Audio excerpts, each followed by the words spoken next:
Hello everyone, यहाँ पर हम लोग देखेंगे क्लास 9th के मैथमेटिक्स का चैप्टर नंबर 1 और चैप्टर नंबर 1 है हमारा संख्या पद्धति। अब इस चैप्टर में जो हमारा एक्सरसाइज 1.3 है यानी कि प्रश्नावली 1.3 है, इस चैप्टर में हमको किस प्रकार के प्रश्न आने वाले, बेसिकली परिमेय और अपरिमेय संख्या के दशमलव प्रसार से रिलेटेड प्रश्न यहाँ पर तुमको देखने के लिए मिलेंगे। पहले नंबर का प्रश्न देखेंगे, बिल्कुल आसान सा प्रश्न है। प्रश्न में कहा जा रहा है निम्नलिखित भिन्नों को दशमलव के रूप में लिखिए और बताइए कि प्रत्येक का दशमलव प्रसार किस प्रकार का है। ठीक है, कहने का मतलब क्या है? कहने का मतलब है कि ये हमारे पास एक फ्रैक्शन है 36 और बट्टे में 100। सबसे पहले समझो इसका मतलब क्या है। इसका मतलब है 36 और भागे में 100, यानी कि हमको 36 में 100 से भाग देना है। तो जनरली यहां पर भाग लगेगा नहीं, क्योंकि यहाँ पर भाज्य हमारा 36 है और भाजक यहाँ पर कितना है 100 है, तो भाग लगेगा नहीं। ठीक है, भाग नहीं लगेगा तो हम दशमलव लेंगे, जीरो लेंगे और यहाँ पर दशमलव लगाएंगे। जैसे ही दशमलव लगाएंगे एक जीरो हमको यहाँ पर मिलेगा। अब 3 बार में यहाँ से ये भाग लग जाएगा। 300 हो गया, ये खत्म, 6 जीरो 60 है। एक जीरो फिर से हमारे पास एक्स्ट्रा आएगा, ये हो जाएगा 6, ये 600, ये हमारा यहाँ से खत्म हो गया। इस प्रकार से हम क्या देख रहे हैं कि शेष हमारा जीरो आ रहा है। अगर किसी भिन्न को हम लोग दशमलव में बदलते हैं, शेष जीरो आ जाता है, इसका मतलब है कि दशमलव प्रसार यहाँ पर क्या है, शांत है। इट मीन्स कि अगर हम 36/100 को अगर हम दशमलव में व्यक्त करते हैं तो ये हमारा आ रहा है 0.36, शेष जीरो आ रहा है, मतलब दशमलव प्रसार कैसा है, शांत है। ठीक है, दूसरे नंबर का प्रश्न है। यहाँ पर दूसरे नंबर का प्रश्न देखो, ये है 1/11, मतलब हमको 1 में 11 से भाग देना है। ठीक है, आ जाओ जी, 1 में 11 से भाग देना है। जीरो लेंगे, दशमलव आएगा, एक जीरो हमको मिलेगा यहाँ पर, ये लिया। लेकिन अभी भी यहाँ पर भाग नहीं लगेगा क्योंकि ये 10 है और ये 11 है। ये 10 है और ये कितना है, 11 है, भाग तो लगेगा नहीं। फिर से यहाँ पर जीरो लेंगे और एक जीरो फिर से यहाँ पर आ जाएगा। अब कितना बार में लग जाएगा, 11 9 99। फिर से यहाँ पर 10 में से 9 1 हो जाएगा, ये खत्म, ये खत्म। ठीक है, एक जीरो तो फ्री में मिलेगा, एक जीरो यहाँ आ गया, दशमलव के बाद एक जीरो फ्री होता है। नहीं लगने पर फिर एक जीरो यहाँ आएगा और फिर से ये एक जीरो आएगा, 11 9 99। अब हम क्या देख रहे हैं, हम ये देख रहे हैं कि ये प्रोसेस बार बार रिपीट होता हुआ जा रहा है। एक रिमाइंडर हमेशा हमको बच रहा है यहाँ पर, अतः हम इसको लिख सकते हैं 1/11 बराबर में 0.09। ये बार बार रिपीट होगा तो इसके ऊपर में अपन रेकरिंग लगा देंगे। चूंकि ये शेष हमारा एक हमेशा बच ही रहा है, तो इस प्रकार के दशमलव प्रसार को हम लोग बोलते हैं अशांत दशमलव। क्या हो जाएगा, अशांत दशमलव। ठीक है, तीसरे नंबर का प्रश्न देखेंगे। यह है 4.8/1 1/8, तो 8 चौक 32 और 33, ये होगा 33 और बट्टे में 8। इसका मतलब है कि 33 में हम क्या करेंगे, 8 से भाग करेंगे, तो यहां से ये 33 आ जाएगा और डिवाइडेड बाय कितना, 8 आएगा। 8 चौका कितना होगा, 32, 3 में से 2 1 हो जाएगा, ये जीरो, अब दशमलव लेंगे तो एक जीरो यहाँ पर हमारा आएगा। 8 ही कम 8 आ जाएगा, 10 में से 8 घटा देंगे 2 होगा, फिर से एक जीरो फ्री में मिलेगा, 8 दूना 16 हो जाएगा, 10 में से 6 4 हो जाएगा, खत्म, फिर से एक जीरो आएगा, 8 पंचे 40। शेष हमारा यहाँ पर कितना आ रहा है, जीरो आ रहा है। इसका मतलब कि 4.1/8 बराबर हम लिख सकते हैं 33/8, और 33/8 को दशमलव में लिख सकते हैं 4.125। और ये दशमलव प्रसार, चूंकि शेष हमारा जीरो आ रहा है, दशमलव प्रसार कैसा हो जाएगा, ये हमारा शांत, यानी कि टर्मिनेटिंग डेसिमल हमारा यहाँ से ये हो जाएगा। आगे देखें, आगे देखेंगे चौथे नंबर का प्रश्न है। आओ जरा इसके बारे में बात करते हैं। चौथे नंबर का प्रश्न हमारा क्या है, ये है 3/13। ध्यान से देखना, इसका मतलब है कि 3 में 13 से हमको भाग देना है। फिर से 3 डिवाइडेड बाय 13। अब 3 में 13 से भाग लगेगा नहीं तो सिंपली दशमलव लेंगे, 0 दशमलव, ये जीरो आ जाएगा। 13 दूनी कितना होगा, 26 यानी 26। 10 में से 6 घटा देंगे, 4 हो गया, ये खत्म हो गया, 0 13 तिया 39। ठीक है, फिर से 10 में से 9 घटा देंगे, 1 हो जाएगा, फिर ये 0 होगा। अब ये भाग लगने वाला नहीं है, नहीं, ये 13 है, ये 10 है, एक जीरो लगाने के बाद भी नहीं लग रहा है, तो मतलब यहाँ पर हम जीरो लेंगे, फिर से ये जीरो आ जाएगा। कितना बार में लग जाएगा, 13 सत्ते 91 यानी कि 91 हमारा आ जाएगा। अब यहाँ से 10 में से एक 9 हो जाएगा, ये खत्म, यहाँ 0 आ जाएगा। 13 छक्का 78, 6 बार में लग जाएगा ये, 13 छक्का 78। 10 में से 8 2 हो जाएगा और 8 में से 7 1 हो जाएगा, ये फिर से हमारा पास 0 आ जाएगा। ठीक है, और यहाँ होगा 13 8 104, 13 9 117। 10 में से 7 3, यहाँ से खत्म। देखो 3 से हमने भाग करना शुरू किया था और अंत में हमको क्या मिल रहा है, 3 ही मिल रहा है। मतलब इसके बाद अंक जो है फिर से 2 3 0 7 6 9 हमारा रिपीट होना शुरू हो जाएगा। अतः हम क्या लिख सकते हैं, 3/13 का हम क्या लिख सकते हैं, 3/13 को लिख सकते हैं 0.230769 और ये हमारा क्या होगा, बार बार रिपीट होगा, इसलिए इस दशमलव प्रसार को हम लोग बोलेंगे अशांत दशमलव। क्या बोलेंगे, अशांत दशमलव। ठीक है जी, आगे देखो 2/11 को देखना है। 2/11 का मतलब है 2 डिवाइडेड बाय 11। 2 को हम 11 से भाग दे रहे हैं, 2 में हम 11 से भाग देंगे, भाग लगेगा नहीं, 0 आएगा, दशमलव आएगा, 1 0 फ्री में आएगा, तो यहाँ से 11 एकम 11 यहाँ से लग जाएगा, क्योंकि 2 बार में तो 22 हो जाएगा। 10 में से एक 9 हो जाएगा और ये हमारा यहाँ से खत्म। 90 11 8 88 हो जाएगा, तो ये हो गया 2, फिर से 9 में 60, 10 में 60 2 और 9 से 9 यहाँ से 9 से 9 है, 9 में 60 1। 1 मिनट रुक जाओ, 1 मिनट रुक जाओ, गड़बड़ा रहा है ना। चलो 10 में से एक 9 हो जाएगा, ये हमारा खत्म हो गया, 0 आ गया, 11 8 88 आ जाएगा। 10 में से 8 2 हो जाएगा, 8 में से 8 खत्म, फिर से 2 आ रहा है, फिर से 0 लगाएंगे तो 11 एकम 11 हो जाएगा। फिर 10 में से एक 9 हो जाएगा, ये खत्म, 11 8 88। यहाँ पर क्या देख रहे हैं कि शेष यहाँ भी हमारा 0 नहीं आ रहा है, हमेशा शेष 2 आ रहा है। इस वजह से हम क्या बोल सकते हैं कि ये बार बार रिपीट होगा, खत्म होगा ही नहीं, इसलिए हम 2/11 को क्या लिख सकते हैं कि 0.1818 इस प्रकार से लिखते हुए चले जाएंगे, या 0.18 इस प्रकार से ये रिपीट होगा, इसलिए कौन सा दशमलव प्रसार है, अशांत दशमलव प्रसार है।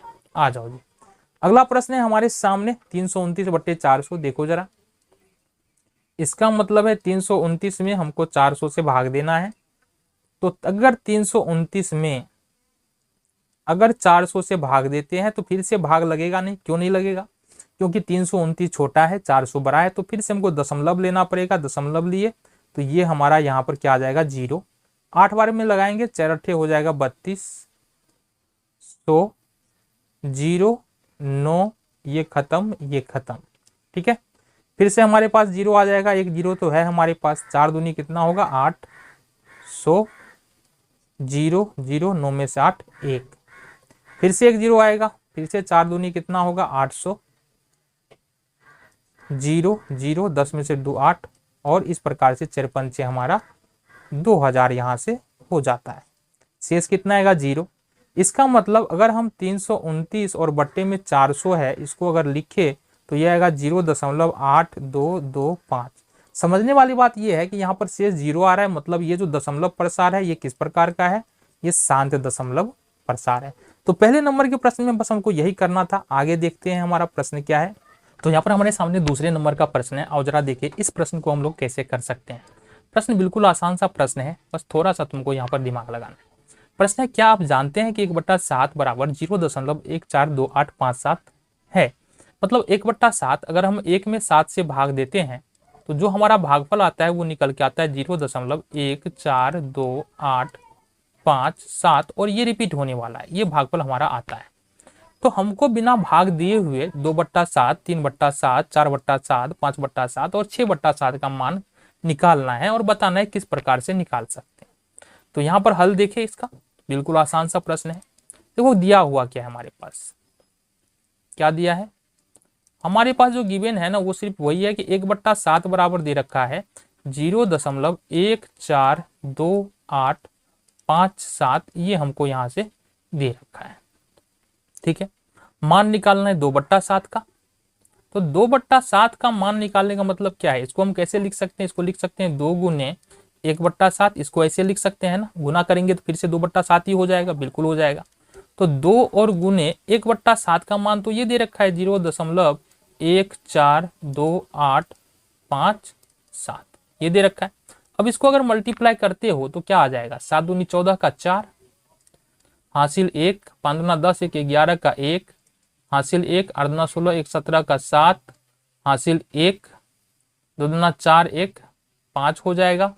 ठीक है, 4 दूना 8 हो जाएगा और 2 एकम 2 हो जाएगा।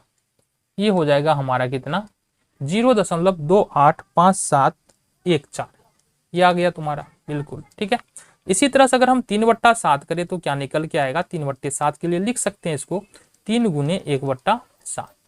इट मीन्स कि 3 से गुना करना है हमको 0.1428557 को गुना कर लेंगे जी, क्या दिक्कत है। 7 या 21 का 1 हासिल 2 हो जाएगा, 5 या 15 2 17 का 7 हासिल 1 हो जाएगा, 24 1 25 का 5 हासिल 2 हो जाएगा, 3 दूना 6 2 8 हो जाएगा, उसके बाद 4 3 12 हो जाएगा और 3 का 3 1 4 हो जाएगा। ये निकल के आ जाएगा हमारा कितना 0.42851 ये हमारा निकल गया 3/7। इस तरह से अगर हम देखिए 4/7 का भी निकालना चाहे तो बिल्कुल आसानी के साथ निकाल सकते हैं। 4 गुने 1/7 कर लेंगे, बराबर में यहाँ पर 4 और गुने फिर से 1/7 के बदले में लिखेंगे 0.1428557 ये हो जाएगा। चलो जी गुना करें, 7 चौका 28 का 8 7 चौका 28 का 8 हासिल 2 हो जाएगा, 5 चौके 20 और 2 22 का 2 हो जाएगा हासिल 2 हो जाएगा, 8 चौक 32 2 34 का 4 हो जाएगा हासिल 3 हो जाएगा। यहाँ पर 4 दूना 8 और 3 11 हो जाएगा, 11 का 1 हासिल 1 हो जाएगा, 6 चौक 16 और 1 17 का 7 हासिल 1 हो जाएगा, 4 का 4 और ये हो जाएगा 5। मतलब ये निकल के आएगा 57142 ठीक है, ये किसका निकला 4/7 का निकल गया। आगे भी हमको है 2 और है, देख ले। फिर से यहाँ पर 4/7 का हमने निकाल दिया, अब यहाँ पर निकालना है 5/7 का वैल्यू क्या होगा। तो 5/7 को लिख सकते हैं 5 गुने 1/7 लिख सकते हैं और ये होगा 5 गुने 1/7 का वैल्यू है 0.1428557। ठीक है, गुना कर लेंगे इसको, 7 5 35 का 5 हासिल 3, 5 25 3 28 का 8 हासिल 2, 8 5 40 2 42 का 2 हासिल 4, 5 दूना 10 4 14 का 4 हासिल 1। ठीक है, 5 के 20 और 1 21 का 1 हासिल 2, 5 या 5 2 7 ये हो जाएगा हमारा 0.71428 किसका निकल गया 5/7 का। और एट लास्ट अंत में हमको 6/7 का वैल्यू निकालना है, इसको लिखेंगे 6 गुने 1/7 और 6 का 6 हो जाएगा। 1/7 का जो वैल्यू है वो होगा 1428557। गुना कर लो, यहाँ से कितना होगा 7 का 42 का 2 हासिल 4, 6 5 30 4 34 का 4 हासिल 3, 8 का 48 3 51 का 1 हासिल 5, 6 दूना 12 5 17 का 7 हासिल 1, 6 चौक 24 1 25 का 5 हासिल 2, 6 का 6 और 2 8। तो बेसिकली कहने का मतलब ये है कि 6/7 का वैल्यू निकल के आ रहा है 0.85714। तो और यहाँ पर देखो हमने कहीं भी भाग नहीं किया है, गुना करके यहाँ से सारे के सारे वैल्यूज को निकाला है। आगे बढ़ेंगे जी। प्रश्न में कहा जा रहा है निम्नलिखित को P/Q के रूप में व्यक्त कीजिए जहां P और Q पूर्णांक है और Q does not equal to 0। ठीक है, मतलब ये देखो आसान दशमलव है। आसान दशमलव का मैंने कहने का मतलब क्या है कि यहाँ से अगर हम देखेंगे 0.6 दे रखा है तो इसका मतलब है ऊपर में ये लाइन खींचा हुआ है, इसका मतलब है 6 6 6 6 6 ये होता चला जाएगा। इसका मतलब है 0.4 7 7 7 7 7 ये होता चला जाएगा। और इस तरह से 0.001 001 ये होता चला जाएगा। मतलब ये दशमलव कभी खत्म ही नहीं होता है, आसान दशमलव है। इसको भिन्न के रूप में लिखना है तो कैसे लिख सकते हैं और जरा इसके बारे में हम लोग बात कर लेते हैं। ठीक है, पहले नंबर का प्रश्न है, यहाँ पर दिया है 0.6 और दशमलव के बाद एक अंक है, एक अंक रिपीट हो रहा है। तो यहाँ पर करना क्या है, हमको मान लेना है, माना कि x बराबर 0.6, समीकरण 1 मान लेंगे इसको। ठीक है, अब चूंकि दशमलव के बाद एक अंक है और एक अंक ही रिपीट हो रहा है, इस स्थिति में समीकरण 1 को 10 से गुना कर देंगे, समीकरण 1 और गुने कर देंगे इसको 10। ठीक है, ये क्या हो जाएगा, ये हो जाएगा हमारा 10x, x को यदि हम 10 से गुना करेंगे 10x बराबर 6 दशमलव, ये हो जाएगा 6। अगर तुम 0.6 को गुना करो 10 से तो एक 6 इधर आ जाएगा, बाकी इधर में जितना 6 है उतना तो रहेगा ही। ये समीकरण 2 हो जाएगा। समीकरण 2 में से एक घटा लो, समीकरण 2 और माइनस में 1, 10x में से अगर x घटा देते हैं तो ये होगा हमारा 9x और बराबर 6.6 में से यदि 0.6 घटाते हैं तो ये बचेगा 6।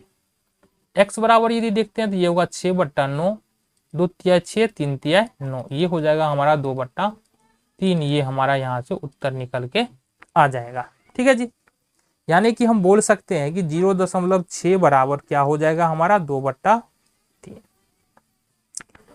यहाँ पर दूसरे नंबर का प्रश्न देखेंगे। अब यहाँ पर पता नहीं चल रहा है, मान के चलते हम एक अंक रिपीट हो रहा है, तो हमारा आंसर वेरी कर सकता है, क्योंकि यहाँ पर हम मान रहे हैं कि सिर्फ 7 रिपीट हो रहा है, पता नहीं चल रहा है। ठीक है, तो यहाँ पर मान लेते हैं कि माना कि x बराबर यहाँ से मानते 0.4 और ये 7 हमारा रिपीट होने वाला अंक है, इसको समीकरण 1 मानेंगे। ठीक है, चलो जी, सबसे पहला काम क्या करना है, जो अंक रिपीट नहीं हो रहा है ना उसको 0 के इस तरफ लेकर के आओ। और ऐसा करने के लिए यदि एक अंक है जो रिपीट नहीं हो रहा है तो 10 से गुना करेंगे, 2 अंक है जो रिपीट नहीं हो रहा है तो 100 से गुना करेंगे। क्योंकि एक अंक है जो रिपीट नहीं हो रहा है इसलिए समीकरण 1 को 10 से गुना कर दो, समीकरण 1 और गुने में करेंगे 10, तो ये हो जाएगा हमारा 10x और बराबर में 4.7। अब ये 7 रिपीट होने वाला है, समीकरण हो गया 2। अब इस वाले समीकरण से हमको कोई मतलब नहीं। ठीक है, अब दशमलव के बाद एक अंक है 7 और 7 बार बार रिपीट हो रहा है, इस स्थिति में क्या करेंगे, समीकरण, ध्यान से देखना, समीकरण 2 को 10 से गुना कर लेंगे। तो LHS को 10 से गुना करेंगे 10x को, तो ये हो जाएगा 100x और बराबर में RHS में अगर 10 से गुना करेंगे तो ये होगा 47.7। ठीक है, ये समीकरण 3 हो जाएगा।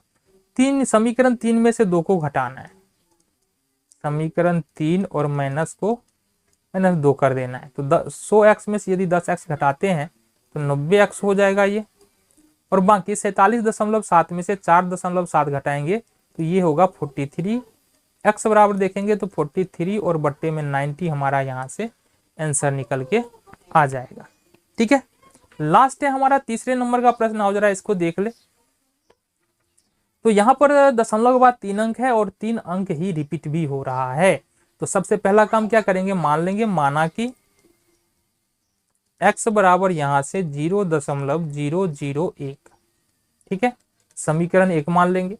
दशमलव के बाद 3 अंक है, तीनों का तीनों अंक रिपीट हो रहा है, इसका मतलब समीकरण 1 और गुना करना है इसको कितना से, 1000 से। क्यों करना है, क्योंकि 3 अंक है, 2 अंक है तो 100 से, 1 अंक है तो 10 से, और 3 अंक यदि रिपीट हो रहा है तो 1000 से गुना करेंगे। तो ये हो जाएगा हमारा 1000x बराबर, अगर इसको हम 1000 से गुना करते हैं इस पूरे को तो ये होगा 1.001। ठीक है, ये समीकरण 2 हो गया। समीकरण 2 में से घटा लो, समीकरण 2 और माइनस का 1 हो जाएगा। 1000x में से यदि x निकाल देते हैं तो ये होगा 999x और बराबर में 1.001 में से यदि 0.001 निकाल दे तो हमको बच जाएगा सिर्फ और सिर्फ 1। x बराबर हो जाएगा हमारा 1/999। यही हमारा यहाँ से उत्तर निकल के आ जाएगा। ये तीसरा नंबर का जो प्रश्न है यहाँ पर फिनिश होता है। आगे बढ़ते हैं, आ जाओ जी। प्रश्न है 0.999 को p/q के रूप में व्यक्त कीजिए। तो सबसे पहली बात तो आ जाओ, जो काम बोला जा रहा है वो कर लेते हैं।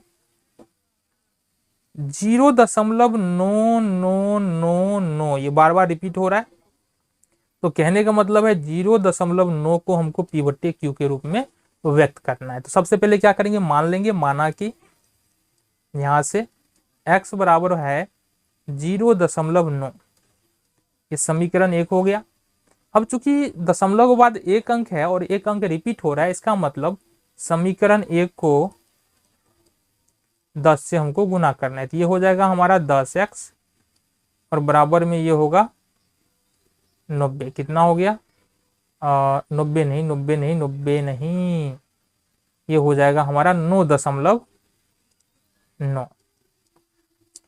देखो 0.9 का मतलब क्या होता है? 0.9 का मतलब है कि 0.9999, मतलब कहीं ये खत्म नहीं होगा। अगर 10 से इसको गुना कर देते हैं तो एक 9 इधर चला आएगा, बाकी इधर 9 कमने वाला नहीं है, मतलब 9.999 हो जाएगा। इसको लिखेंगे 9 और दशमलव में 9। इस तरह से हमने इसको समीकरण 1 को जब 10 से गुना किया तो x को 10 से गुना किया 10x, 0.9 को यदि 10 से गुना करेंगे एक 9 इधर, बाकी 9 तो ऐसे ही रहने वाला है। समीकरण 2 हो गया। समीकरण 2 में से एक घटाते हैं, समीकरण 2 और माइनस का एक घटा लेंगे। 10x में से यदि x घटाएंगे तो ये हो जाएगा 9x, और 9.9 में से अगर 0.9 घटा देंगे ये होगा 9। x बराबर होगा 9 और बट्टे 9। कितना हो गया? ये 1 आ गया। कहने का मतलब ये है कि यहां पर क्या आ रहा है? x बराबर हमने माना था 0.9, यानी कि 0.9 बराबर हमारा 1 आ रहा है। ठीक है, क्या आ रहा है? 1 आ रहा है। तो क्या ये जो लिखा हुआ है सही लिखा हुआ है? बिल्कुल सही लिखा हुआ है, इसमें कोई दिक्कत नहीं है, क्योंकि 0 यदि हम 9, पहली बात तो ये कभी खत्म ही नहीं हो रहा है ना, ये 1 के बहुत नजदीक है, बहुत बहुत बहुत नजदीक है। इस वजह से ये लिखना बिल्कुल सही है। ऐसा लिखा जा सकता है 1 के लगभग बराबर है 0.999, थोड़ा तो कम है बट लगभग बराबर है। तो यहाँ पर हम लोग देखेंगे क्लास 9th के मैथमेटिक्स का एक्सरसाइज 1.3, और ये 5वें नंबर का प्रश्न है। और जरा बात करिए 5वें नंबर का प्रश्न हमारा क्या है और किस प्रकार से कर सकते हैं। देखो 5वें नंबर के प्रश्न में कहा जा रहा है 1/17 का दशमलव प्रसार लिखना है। तो पहले तो 1/17 का दशमलव प्रसार लिख लेते हैं, उसके बाद आगे जो प्रश्न में कहा जा रहा है उसके बारे में बात करेंगे। 1/17 का दशमलव प्रसार लिखने के लिए हमको 1 में 17 से भाग देना है। तो आओ जरा 1 में 17 से भाग दे, ये आ जाएगा हमारा 0, दशमलव आ जाएगा, दशमलव के बाद एक 0 ले सकते हैं, तो एक 0 हमने लिया। 17 अभी भी बड़ा है, 10 छोटा है, मतलब यहाँ पर एक 0 लगाएंगे तो फिर से हमारे पास एक 0 आएगा। अब भाग लगा सकते हैं कितना बार में? 17 × 5 = 85, 5 बार में भाग यहाँ लगा सकते हैं, ये लग जाएगा। 10 में से 5 यहाँ पर 5 हो जाएगा, 9 में से 8 1 हो जाएगा, यहाँ पर एक 0 हमारा फ्री में मिल रहा है। फिर 17 × 8 = 136, यानी 8 बार में यहाँ पर भाग लग जाएगा। यहाँ पर हमारे पास 10 में से 6 4 हो जाएगा, और 4 में से 3 1 हो जाएगा, फिर से एक 0 आएगा। फिर से वही होगा, 17 × 8 = 136 हो जाएगा। 10 में से 6 हमारा 4 हो जाएगा, 3 में से 3 खत्म, फिर से एक 0 ले लेंगे यहाँ पर। 17 दूना हो जाएगा, फिर से हमारे पास 34। 10 में से 4 6 हो जाएगा, ये खत्म हो गया 0। 17 तिया कितना हो जाएगा हमारा? 51, यानी कि 51। 10 में से 1 9 हो जाएगा, फिर से 0 हो जाएगा। 17 × 5 हो जाएगा यहाँ से 85, 85। 10 में से 5 5, और ये खत्म हो जाएगा 5 0। अब 50 को अपन इधर ले लेते हैं, 50 आ गया इधर, कितना बार में लगा देंगे? 17 दूना 34।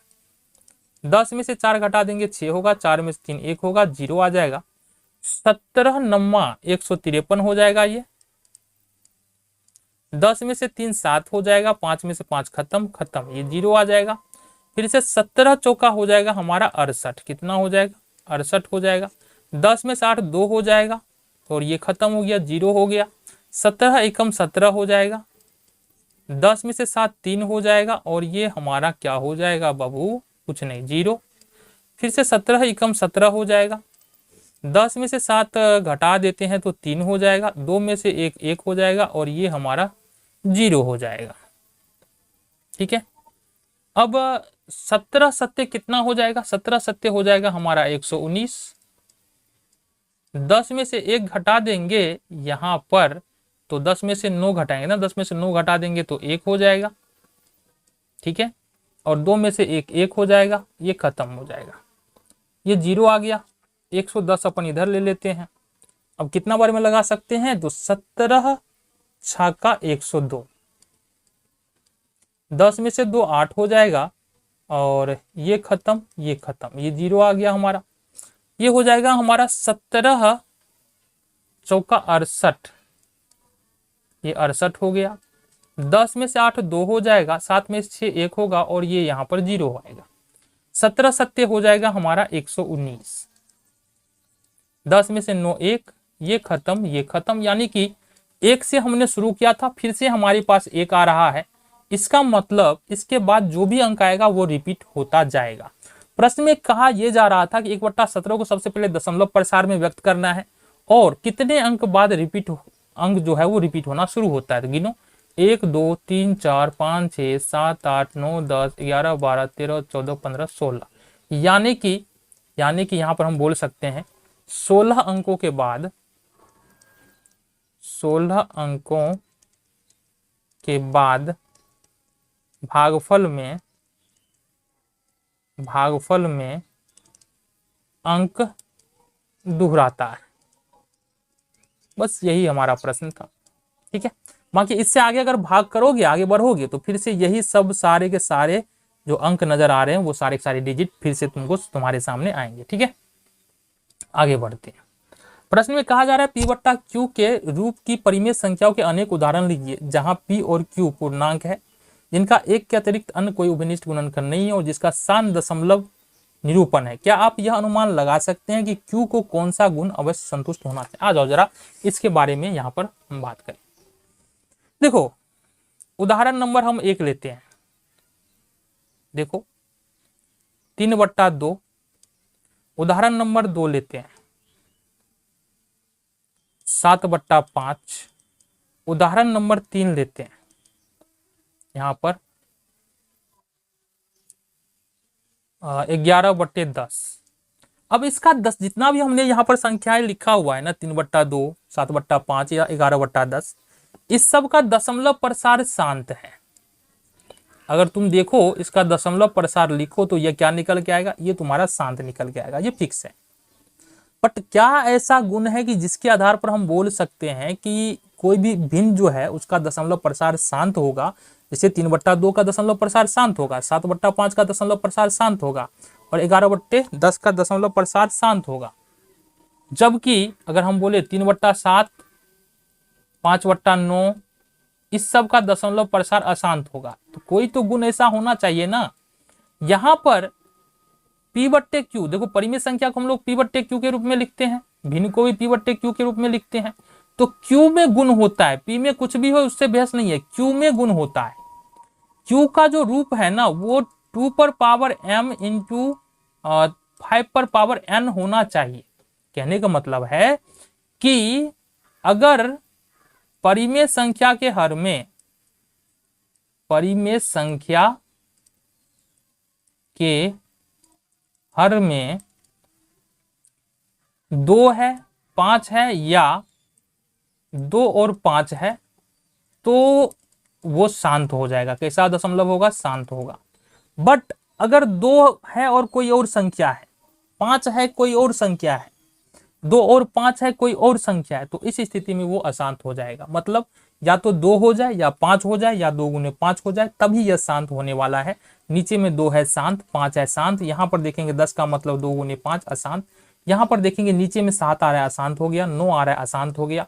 यदि हम लिखिए 3 और बट्टे में 7 गुने 2, 2 तो आ रहा है लेकिन 2 के साथ 7 भी है, ये क्या होगा? अशांत हो जाएगा। ठीक है, तो कहने का मतलब है हर में या तो 2 हो या 5 हो या 2 और 5 हो, इसके अलावा कुछ और आता है तो वो हमारा अशांत हो जाएगा। तो यहाँ पर हमारे पास 7वें नंबर का प्रश्न है और जरा देखिए 7वें नंबर के प्रश्न में क्या कहा जा रहा है और किस प्रकार से प्रश्न को कर सकते हैं। प्रश्न में कहा जा रहा है ऐसी 3 संख्याएं लिखे जिनके दशमलव प्रसार अनवसानी अनावर्ती हो। अब इसके कहने का मतलब क्या है कि दशमलव प्रसार जो है अनवसानी और अनावर्ती है। इसके कहने का मतलब क्या है? इसके कहने का मतलब है बाबू कि ये जो दशमलव प्रसार है ना शांत है ना अशांत है। ऐसी संख्या लिखो ना शांत है ना अशांत है। मतलब देखो ये जो दशमलव प्रसार बोल रहा है लिखने के लिए, ये अपरिमेय संख्या का दशमलव प्रसार बोल रहा है लिखने के लिए। कैसे लिखेंगे? बिल्कुल आसान है। तो पहली संख्या हम लिखते हैं, ये हो गया 2.0100100001। इस प्रकार से तुम आगे बढ़ते जाओ। दूसरा संख्या ले लेते हैं 3.252552555, इस प्रकार से आगे बढ़ते चले जाएंगे। तीसरा उदाहरण हम ले लेते हैं 0.21212111 इस प्रकार से पैटर्न बना के तुम कितनी भी अनावर्ती अनवसानी संख्या लिख सकते हो। अगला प्रश्न की ओर बढ़े, चलो जी। प्रश्न में कहा जा रहा है कि 5/7 और 9/11 के बीच में 3 अलग अलग अपरिमेय संख्या, क्या लिखना है, अपरिमेय संख्या लिखना है, ये इस बात पर ध्यान दो। तो 5/7 को यदि हम दशमलव में व्यक्त करते हैं तो 0.71 के आसपास आता है, और 9/11 को दशमलव में व्यक्त करते हैं तो 0.81 के बराबर आता है। कहने का मतलब हमको इससे बड़ा संख्या लिखना है लेकिन इससे छोटा संख्या लिखना है और अपरिमेय भी लिखना है। कैसे लिखेंगे, आ जाओ। 3 अपरिमेय संख्या लिखना है। 0. यदि 7 है और अगर यहाँ पर हम 2 कर दे तो ये देखो इससे इस वाले से ये बड़ा हो जाएगा, क्योंकि यहाँ पर 1 है, यहाँ पर हमने 2 किया। 2 0 2 0 0 2 0 0 0 कर दो, पहली संख्या हो गया। चलो जी, 0. यहाँ पर अगर 7 3 कर दे, 3 0 3 0 0 3 0 0 0, ये दूसरी संख्या हो गया। देखो इस वाले से छोटा है लेकिन इस वाले से क्या है, ये बड़ा है। 0.7 4 कर लेंगे, 4 0 4 0 0 4 0 0 0, ये हो गया हमारा 3 अपरिमेय संख्या किसके बीच में, 5/7 और 9/11 के बीच में। आगे बढ़ जाए। 9वें नंबर का प्रश्न यहाँ पर कहा जा रहा है कि बताइए कि निम्नलिखित संख्याओं में कौन सी संख्या परिमेय और कौन सी संख्या अपरिमेय है। सिंपल सी बात है, अगर कोई संख्या रूट में है, रूट में फंसा हुआ है, बाहर नहीं निकल के आ रहा है तो वो अपरिमेय हो जाएगा, जैसे कि √23। ठीक है, पहला नंबर में ये हो जाएगा हमारा अपरिमेय। तो सिर्फ बताने के लिए बोल रहा है तो बता देते हैं, ये अपरिमेय हो जाएगा। ठीक है, दूसरा नंबर 225 है, इसका अगर वर्गमूल निकालेंगे तो हमारा 15 निकल के आएगा, मतलब ये हमारा हो जाएगा परिमेय। तीसरा नंबर में ये शांत दशमलव है और शांत दशमलव प्रसार होता है परिमेय संख्या का, तो ये हो जाएगा परिमेय। ठीक है, ये क्या है, देखो यहां से 7.478 मतलब ये अशांत दशमलव प्रसार है, और अशांत दशमलव प्रसार किसका होता है, परिमेय का। अशांत ये हो जाएगा हमारा परिमेय। अब ये जो दशमलव प्रसार देख रहे हैं, ना ही शांत है, ना ही शांत है और ना ही अशांत है। ठीक है, तो अगर शांत नहीं है, अशांत नहीं है, तो ये कौन सी संख्या का दशमलव प्रसार है, अपरिमेय संख्या का दशमलव प्रसार, तो ये अपरिमेय संख्या हो जाएगा। ठीक है, इस तरह से ये एक्सरसाइज यहीं पे खत्म होता है। देखते हैं अगले एक्सरसाइज में क्या है।